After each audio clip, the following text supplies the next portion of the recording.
But let's move on to our next segment where we talk about Nikola Mirotic and Bobby Portis. We obviously didn't talk about it for a while now, but we finally getting into it because Nikola Mirotic coming out and saying that he would not veto a trade. He would waive his right to veto, as Dave wants me to put it, the trade out of Chicago. He wants a you or me situation. So Bobby Portis' apology was not enough to keep Nikola Mirotic around. Looking at Mirotic's contract, he has 1 year. They have a club option next year, but he does have, obviously, a no trade clause. So looking at this, who's in the right, first off? Is Mirotic in the right, or is Portis in the right? Because apparently Mirotic was jawing at Portis as well. Yeah, the more that comes out, the more you want to be on Bobby's side. Yeah, he threw the punch, but to be honest with you, it sounds like he's done everything. Like, everybody was like, oh no, Nico started it. This isn't the first time Nico started shit with people on the team. And even if Bobby comes out and apologizes to it, no response from Nico, like, it's pretty clear who the Bulls are favoring in the locker room already. So I think that the Bulls prefer Bobby. But Nico's still got some value. And he's still a good shooter. I mean, no one signed him. When he was out in the free market, he wanted that money, though. He was out for a while, ended up getting paid $12.5 million for 2 years from the Bulls. But even then, it's not like people were, going after him. I mean, it's not like anything came close. If Nikola wanted to play, he could have played. He wanted the money, and that's all that mattered to him. Because Garpax knew that, they're going to toss him money. But even then, this is pretty much a wasted signing already because he gets punched in the face because he's already, and something that they already knew, he's a guy that's already kind of, vicious in the court. I mean, in this team, in this locker room. Bad stumbling right there. Yeah. But Mirotic right there, I mean, it's something that you already knew what you got in this guy. Why are you bringing him back for the contract that he wanted? I just don't understand the signing of Mirotic in the first place. To be honest, it was going for a solid shooter, and that's the thing. Like, he has a lot of upside. As much shit as we give Nico is, look, when he's on, he's a fantastic shooter. He stretches the floor. Which is only in April. He fits Hoiberg's system, period. That's why they have him there, because you need a 4 who can stretch the floor. The problem is he can't defend the pick and roll ever. He gets targeted on that viciously, and like you said, he seems to get hot right at the end of the year. I mean, not super consistent for any point in time up until then. Yeah. So could he be an asset to teams? Absolutely, because you have a 7-footer who can shoot the 3 ball, and he's got a great stroke. Yeah. I think with him, it's more just, if we got to see him this year in spacing, it would be very interesting. The problem is, because he and Bobby are both unavailable, we've gotten to watch Lauri Markkanen go out there and make them both look halfway obsolete. And he's looked pretty damn good so far, Markkanen. And you look at it, I mean, Mirotic, while he has a pretty stroke, he only shoots 35% from 3 in his career. It's not like he's out there killing it so far. And you have a guy in Lauri Markkanen who is very young, has a lot of skills out there, and you're not paying $12.5 million and is not aggravating guys and not enticing guys to punch him in the face. I mean, it's clear right here. It's clear that Nikola Mirotic is the one that should be traded. It's me or him is pretty much what he's coming and telling Garpax.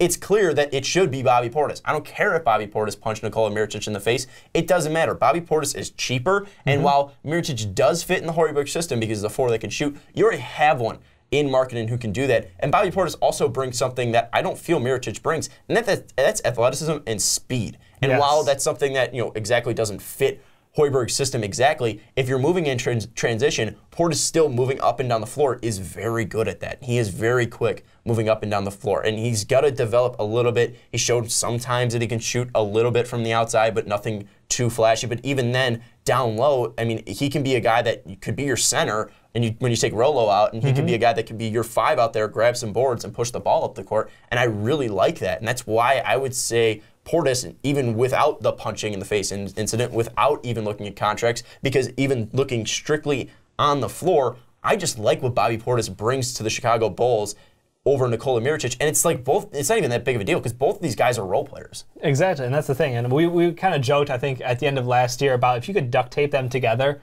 like if you combine their powers, they're a solid power forward. The problem is it's very lopsided between offense, defense, what you were getting effort-wise out of both of these guys.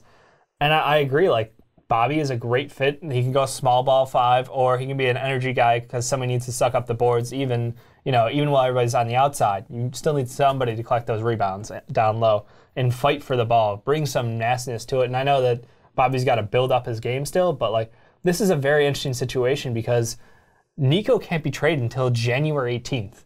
I know he's going to be out for another like 4 to 6 weeks because of the surgery on his face. But what do you do in that meantime? Like, you got the entire month of December, pretty much, and then a couple weeks in January, and you're going to play Nico? Like, I know he said me or him, but, like, does he have any leverage in this situation even? Are the Bulls just be like, tough shit? I honestly don't think he has leverage because you're paying him $2.5 million right now. You have to show these teams what he can bring out to this court. Nico is going to have to come out there, play for the Chicago Bulls, and have to light it up for the Bulls to trade him because they're not going to trade him if he has no value. I mean, they're going to try their best, but no one's going to want him. If he has no value, no one's going to want to take on $12.5 million, and no one's going to want to take on a guy who's not performing out there. You know what I just thought of? So what? We're going to attach a pick to that. It's Garpax. Oh, shit. What shitty second-round point guard are you going to trade for and say is your point guard of the future? That'd be great. Maybe we can get Spencer Dinwiddie back. He's too good. We already had him once. But He's we were too like, good. nah, get out of You here. might get Isaiah Whitehead for like a first and Nikola. Like, this is that bad. Like, Nikola isn't... No, because his contract after this year, you can pretty much write it off. It's really just 1 year of contract. I don't think it's a bad deal. You can cut his contract, but even then, you're still paying him. You have to balance that out, though, because not everyone's going to be able to take on a $12.5 million contract. Right. No, and I understand that. I'm thinking maybe a pseudo playoff contender, maybe somebody who's looking for somebody who can stretch the floor, take that ball behind the 3-point line, maybe an outside team. I mean, honestly, like a team like, I'm going to say like maybe even the Pelicans.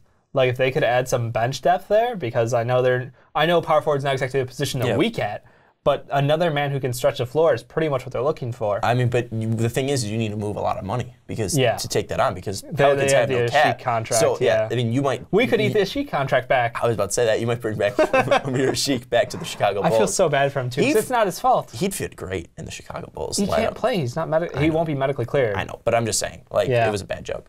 But I think it's clear to not only us but Bulls fans that Bobby Portis should be the guy that you keep just because he's cheaper. And even in that case, he's still coming off the bench. I mean, I'd keep Laurie starting. Yeah, He's without a doubt. I mean, these Bulls, they're going to be terrible. Was that punch to the face the best move for the Bulls this year?